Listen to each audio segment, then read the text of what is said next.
in our brief for today. SIM card re-registration punitive measure introduced this week biting some subscribers as they are unable to make phone calls. Police pick up 3 suspects in the death of a 15-year-old girl at Konongo in the Ashanti region.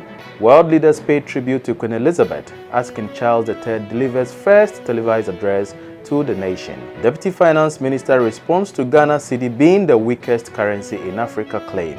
And Qatari officials have given an assurance that alcohol will be available at the Qatar World Cup, but smugglers could face arrest. Welcome to Graphic Online's News in Brief.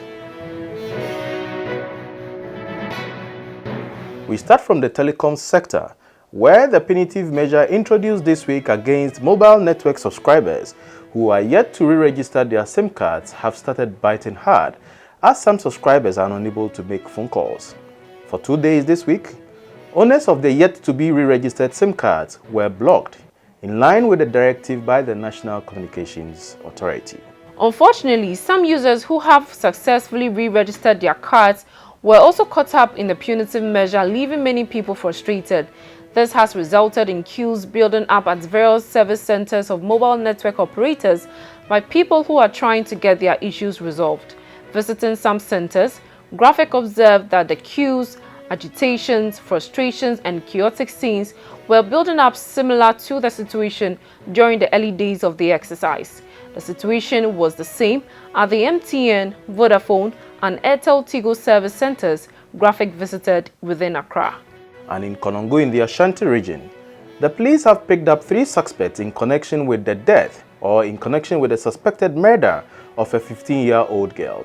The body of the girl was found in the bush at Ahimbronum, a suburb of Konongo, in the early hours of yesterday. The body was half naked and had knife wounds on the left side of the stomach, suspected to have been inflicted with a knife. There was also blood oozing out of her mouth. 2 pieces of wood had been stuck in the mouth when the police picked it up. In a press statement, the Ashanti Regional Police Command said through police intelligence, 3 suspects have been picked up who are currently assisting with investigations. And in France today, President Akufo-Addo joined world leaders to pay tribute to Queen Elizabeth II, who died yesterday. President Akufo-Addo extended Ghana's condolences to the new British monarch, King Charles III, the royal family, the government, and the people of Great Britain. Meanwhile, the former Prince of Wales, Charles, started his first day as King of the United Kingdom today. One of his first acts today was to address the nation. The throne passed immediately and without ceremony to the heir, Charles, but there are a number of practical and traditional steps which he must go through to be crowned king. Profound sorrow. Throughout her life, Her Majesty the Queen, my beloved mother, was an inspiration, an example to me and to all my family. And we owe her the most heartfelt debt any family could owe to their mother, for her love, affection, guidance, understanding, and example. Queen Elizabeth was a life well lived, a promise with destiny kept, and she is mourned most deeply in her passing. That promise of lifelong service I renew to you all today.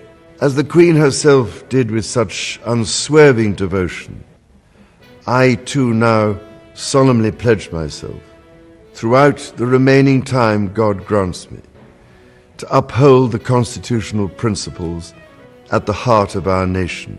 And wherever you may live in the United Kingdom, or in the realms and territories across the world, and whatever may be your background or beliefs, I shall endeavor to serve you with loyalty, respect, and love, as I have throughout my life. And back in Ghana, a Deputy Minister of Finance, John Kuma, has responded to claims that the Ghana cedi is the weakest currency in Africa. Look, I've heard all propaganda. They say Ghana cedi is the worst in Africa and all kinds of things. Look, don't believe those propaganda. What is the reality? I just returned from Tunisia on a program. And Tunisia is the second largest strong currency in Africa. I mean, Ghana is third, actually. out of the 54 countries. According to who? Well, according to any global ranking of currencies that But you it check. matters whoever is doing that ranking. No, it's not. No, I'm talking about the strength of currencies in Africa. Okay. Is it Libya, Iran, followed by Tunisia, the same. They are also into Iran, and then Ghana, cedi is the third strongest currency in Africa. You can check it. And before we go, we bring you some sports news coming in from Qatar, where our sports editor Maurice Kwanzaa, together with a delegation, have been touring the November-December World Cup venues to see how prepared Qatar was for one of the greatest events in soccer.